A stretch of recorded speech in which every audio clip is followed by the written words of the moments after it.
barefoot teenager found wedged inside a chimney just 2 blocks from his own home. For 7 years, Joshua Maddox was missing. And when he was finally found, what should have brought closure only opened the door to deeper, darker questions. Why was he naked from the waist down? Why were his clothes folded inside the cabin? And why did the only suspect ever linked to his name walk free without even being questioned? This isn't just a story about a boy who vanished. It's about rumors that never faded, a Reddit post that changed everything, and a system that, for all its procedures, never seemed interested in the truth. This is the strange and haunting mystery of Joshua Maddox. And if you think you've heard it before, you haven't heard it like this. When I first read about Joshua Maddox, I was struck not by how he died, but by how vividly he lived. He wasn't just another face on a missing person flyer. He was one of those rare people who seemed built for the world outside. A creative, quiet force of nature, quite literally. Long blonde hair, 6 feet tall, always with a guitar nearby or a notebook tucked under his arm. Josh was the kind of kid who'd rather be deep in the woods or jamming out with a few friends than scrolling through a phone screen or posting online. He was a free spirit, but the kind that carried a quiet weight behind his smile. He grew up in Woodland Park, Colorado, a town tucked into the Pike National Forest, where old West Saloon-style buildings still line the streets and the air smells like pine. The house he lived in was just a few blocks away from nature trails and historic landmarks. It was the kind of town where everyone knows each other, the kind of town where someone like Joshua would have been hard to miss. Josh lived with his father, Mike, and his 2 sisters, Ruth and Kate. His parents were divorced, but the family stayed close. He was known for being unusually kind, the kind of boy who believed you should never say anything bad about anyone else. His sister Ruth once said, "He was my best friend. He always inspired me to strive for greatness." He'd even started writing a comic strip called Stickman and Smiley. That was Josh, always creating, always imagining. But not everything in his life was light. 2 years before his disappearance, in June 2006, Josh's older brother Zachary took his own life just a week before graduation. Josh was 16 at the time, and like many younger siblings, he looked up to Zach. According to his father, Zach's death pushed him over the edge. It was a deep wound, one that didn't show on the surface, but was always there, lurking underneath. Still, by all accounts, Josh seemed to be doing well in the spring of 2008. He was happy, grounded, looking ahead. So when he walked out the front door on the morning of May 8th, 2008, no one thought twice. Josh told his sister Kate that he was going out for a walk, something he did often. But this time, he didn't come back. That first night, no one panicked. After all, he was 18, an adult, independent. Maybe he ran into friends, maybe he stayed out. But by the next day, when the sun rose and there was still no sign of him, that quiet worry started creeping in. His father, Mike, began calling his friends. One by one, they all said the same thing. They hadn't seen him.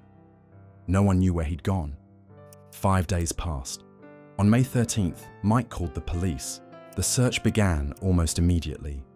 Authorities, neighbors, friends, and family combed the surrounding forests, hiking trails, and the neighborhood itself.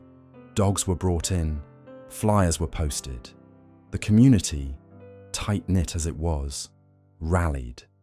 But there were no clues, no jacket left on a tree branch, no footprints in the mud, not even a broken twig that could be traced to him. Days turned to weeks. Weeks bled into months. Josh's sister Kate held on to hope in her own way. In an open letter, later quoted by the Daily Mail, she wrote, "Since Josh was 18, it has been reasonable to assume he may have decided to leave town to start a new life. Maybe we would find him playing music with a band on tour or writing novels under a pen name so that he could keep his preferred lifestyle of solitude in the woods." Even the police leaned into that idea. Josh was legally an adult. There was no sign of foul play, no suggestion of a struggle. So the theory, for a while, was that maybe he just walked off into the world. His father, though, was less certain. Mike searched homeless shelters, campgrounds, kept his ears open when walking through crowds. He even kept the family home, just in case Josh ever came back to the only place he'd known. There were whispers, of course, that maybe the grief of losing his brother had caught up with him, that maybe he'd done something drastic. But his family didn't believe it. Josh had been doing well. He'd been looking forward to the future. He was the same bright, quirky, kind-hearted kid who wore a top hat to high school and carried a briefcase instead of a backpack. But then the leads dried up. The police listed him as a missing person. And like so many families left behind, the Maddoxes had no answers, only the endless ache of wondering. What no one knew then, what no one could have imagined, was that for all those years, Joshua Maddox had never left Woodland Park at all. It was the summer of 2015, 7 years after Joshua Maddox vanished into thin air. Life in Woodland Park had, on the surface, moved on. New homes were going up, the forests were still quiet, but there was something still hanging in the air, something unresolved. On August 7th, Chuck Murphy, an 80-year-old builder from nearby Colorado Springs, was overseeing the demolition of his old cabin on Meadowlark Lane. The structure was weather-worn, falling apart, and hadn't been used in over a decade. Set deep among tall pines, about 50 feet from the nearest road, the building was quiet, isolated, forgotten. Chuck had purchased the property back in the 1950s. The cabin had once been part of the infamous Thunderhead Ranch, a place with its own shady history. Gambling, bootlegging, prostitution. And long after the lights at Thunderhead dimmed, Chuck's brother lived in the cabin, up until 2005. After that, the place had been abandoned, used mostly for storage. Chuck rarely visited, but that summer, Chuck had plans. The land had potential for development, so the time had come to tear the old cabin down. And that's when everything changed. The chimney. The crew had brought in an earth mover to begin dismantling the structure. When they reached the fireplace, they had to shift a heavy breakfast bar that had been inexplicably lodged against the hearth. Behind it, the brick chimney loomed, solid, tall, and full of rot. The stench of decay had been lingering all morning. At first, they thought it was just another dead animal. Then, they found the body, cramped into the chimney in a fetal position, legs above the head, skeletal, partially mummified, a hand covering the face as if shielding from something. No clothes, except for a thermal shirt. No shoes, no pants. Just a boy in a chimney. Chuck stepped back. He called the police. When authorities arrived, including the county coroner, the scene was sealed off. The body was carefully removed and dental records were ordered. It didn't take long. Days later, the identification came through. It was Joshua Maddox. The news spread fast, first through whispers, then headlines. Josh had been missing for 7 years, and now there he was, less than a mile from his childhood home, hidden in a chimney, in a cabin no one had thought to search. His family was stunned, shattered. Kate Maddox, his sister, told the press, "The situation doesn't make any sense at all. We were really expecting him to be anywhere else in the world, and he was actually very close." It wasn't just close, it was 2 blocks away. All that time, they'd searched the woods, the trails, the shelters, but never the chimney of an abandoned structure they didn't even think to question. It was a cruel irony. His family had clung to the hope that he'd gone off on some great adventure, that maybe he was in California or Portland, writing novels under a pen name. Maybe he just needed time. But instead, he'd been right there, the entire time. And then, at last, they had an answer. The county coroner, Al Bourne, was the first to speak officially. He described Josh as a tall, skinny kid who, based on the condition of his body, had likely entered the chimney feet first, perhaps trying to get into the cabin. It appeared to have been a voluntary act to gain access, Bourne said. He stated that the cause of death was likely dehydration or hypothermia, something slow, not instant. There were no drugs in his system, no injuries, no broken bones, no bullet holes, no knife wounds. From a technical standpoint, it looked like an accident, but the details, some of them public, some not yet, were strange. Chuck Murphy, the cabin owner, was adamant that Josh couldn't have entered through the chimney. Years before, he had installed a heavy wire mesh near the top, specifically to keep animals out. If that grate was in place, how had Josh gotten in? And then there was the breakfast bar, a large, solid piece of furniture placed directly in front of the fireplace. Chuck didn't remember putting it there, and it would have been impossible to place after someone had already entered the chimney. Even the smell, 7 years of decomposition, should have been overwhelming, but Chuck swore he never noticed anything unusual. "We had really no reason to go in there," he told the Gazette. "It smelled bad, sure, but there were always animals. It wasn't anything strange." Still, the coroner's official word was clear. No signs of foul play, no trauma. A tragic, inexplicable accident, but that word, inexplicable, lingered in the air. Because nothing about this discovery felt simple. Nothing felt conclusive. In the days that followed, the cabin was torn down, but the questions, like the memory of Josh, remained standing. And while the demolition erased the physical space of his final resting place, the mystery, what truly happened to Joshua Maddox, was only just beginning to take shape. When the coroner officially ruled Joshua Maddox's death an accident in late September 2015, it seemed at first like a long-awaited conclusion.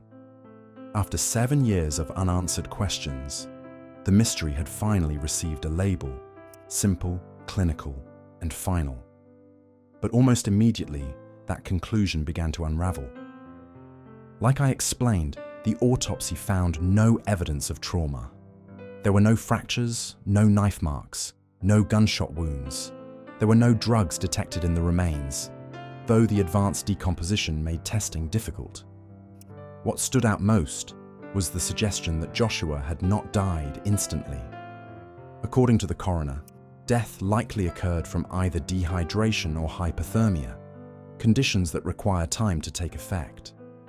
He speculated that Joshua had entered the chimney voluntarily, possibly to gain access to the cabin, and had become trapped inside. With temperatures dropping to below freezing the night he vanished, hypothermia was considered the most plausible cause. On paper, it made sense. But the details told a different story. There was that heavy wire grate installed near the top, specifically to prevent animals or debris from getting inside. So how could Josh get in? And according to Chuck, who had personally overseen its construction and recalled the grate clearly, it was made of thick steel mesh and secured with hooks embedded into the brick. He was adamant there was no way someone could have come down through the top. Yet the coroner's team reported no sign of this grate. It hadn't appeared in any of their photographs or during scene inspection. They theorized that it might have rusted away or been removed years before, possibly by a chimney sweep. What was left unmentioned, however, was that during demolition, all metal debris from the site had been collected and carted away as scrap before the investigation had fully begun. If the grate had been removed unknowingly, its absence could have been a simple oversight, but one with enormous consequences for understanding how Joshua got into the chimney at all. Murphy's concerns went beyond the missing grate. The large wooden breakfast bar had been found dragged from its original location and placed directly in front of the fireplace, blocking the chimney from within. This single detail suggested the possibility that someone had actively sealed off the exit, either before or after Joshua became trapped. The position of the bar raised a disturbing question. If it had been moved after Joshua entered the chimney, someone had to have been there, and someone had to have known. Then there was the condition of Joshua's body. He had been discovered in a cramped upside-down position, knees pressed toward his chest, head pointed down. The configuration was so contorted that even the coroner conceded it would likely have required more than one person to place him there deliberately. If Joshua had entered the chimney himself, the physical strain of maneuvering into that position, combined with the narrow space, seemed nearly impossible without outside assistance. Perhaps the most chilling detail of all was his clothing. Joshua had been found wearing only a thin thermal shirt. His pants, socks, shoes, and underwear were not on his body, but instead had been located inside the cabin, folded neatly near the fireplace. This contradicted the idea that he had entered from the roof. If his clothes were already inside, and his exit had been sealed from within, how and why would he have attempted to gain access via the chimney? While the coroner acknowledged these inconsistencies, they were treated as puzzling rather than incriminating. He admitted the case had left investigators baffled and that certain elements didn't follow linear thinking. Still, the ruling remained: accidental death.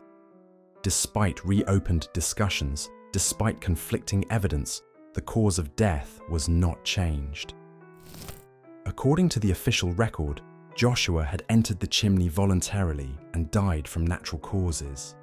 But for Murphy, and many others following the case, this conclusion defied logic. He insisted that Joshua could not have entered through the top. He doubted that anyone would disrobe in cold weather and then choose to climb into a chimney. And he questioned how a teenager could end up in such a restricted, unnatural posture without help. Throughout the investigation, Murphy remained on the sidelines. He was not consulted during the early stages, not asked about the layout of the cabin, its history, or the modifications made to the chimney area over the years. It was only after the accidental ruling was made public that he insisted on a meeting with the coroner. The two men eventually sat down and debated their opposing views. They did not reach an agreement. Each walked away more entrenched in his version of the truth. The public, however, was watching closely. The details began appearing in international headlines. Teen found dead in cabin chimney. Horror of cabin coffin. Stories described the bizarre configuration of the body, the proximity to Joshua's childhood home, the eerie stillness of the site. Untouched for years. Sympathy flooded in, but so did confusion. The circumstances simply didn't align with the conclusion. And yet, the ruling stood. As the media coverage intensified, questions continued to surface. Could someone have trapped Joshua in that chimney? Could he have been killed elsewhere and his body concealed in the fireplace? Was this a tragic accident or something darker? The coroner maintained his stance. Without visible signs of violence, without sufficient forensic evidence, there was no legal ground to declare it anything other than accidental. Even though the fireplace had been disturbed during demolition, even though crucial physical evidence, like the grate, was no longer available, the case was effectively closed. Officially, Joshua Maddox died of hypothermia after entering a chimney voluntarily. But for those who looked closer, those who knew him, who knew the land, who knew that cabin, it never sat right. And if that was the most plausible explanation, it begged one last question.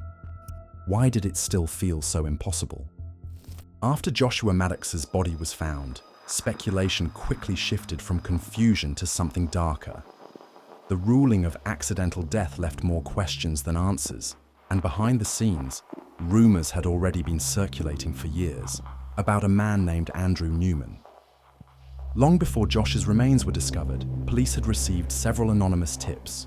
Callers claimed a local man with a history of violence had bragged about putting Josh in a hole. The man in question, Andrew Richard Newman, was a known drifter with prior arrests in Portland, Seattle, and New Mexico. He had a violent past, including a confirmed stabbing that took place in 2009. That case, like so many involving Newman, fell apart in court due to witness issues and his mental health status. Despite these reports, authorities never contacted Newman about Josh's death. They said there was no evidence placing him in Woodland Park at the time. And because Josh's death was ruled an accident, the case stayed under the coroner's jurisdiction, preventing law enforcement from reopening an investigation without cause. That's where a Reddit post entered the picture and changed everything. In 2015, a user came forward with a long, emotional story. They claimed to have known both Josh and Andy in high school. According to them, Josh had started hanging out with Andy shortly before he went missing. Later, when Andy's name appeared in news reports tied to a New Mexico murder, it clicked. The Redditor detailed how Andy had allegedly confessed to multiple crimes, including killing a woman and hiding her body in a barrel. Police had discovered such a body in Taos, but another suspect was charged. After being arrested, Andy was found unfit to stand trial. He spent time in a mental hospital, escaped jail at one point, and continued to bounce between arrests in multiple states for years after. But what made the Reddit post stand out wasn't just the timeline. It was how closely it aligned with what little was already public. Josh had been seen with Andy. Andy had gone on a violent spree shortly afterward, and multiple people had tried to alert the police, only to be ignored or told the case was closed.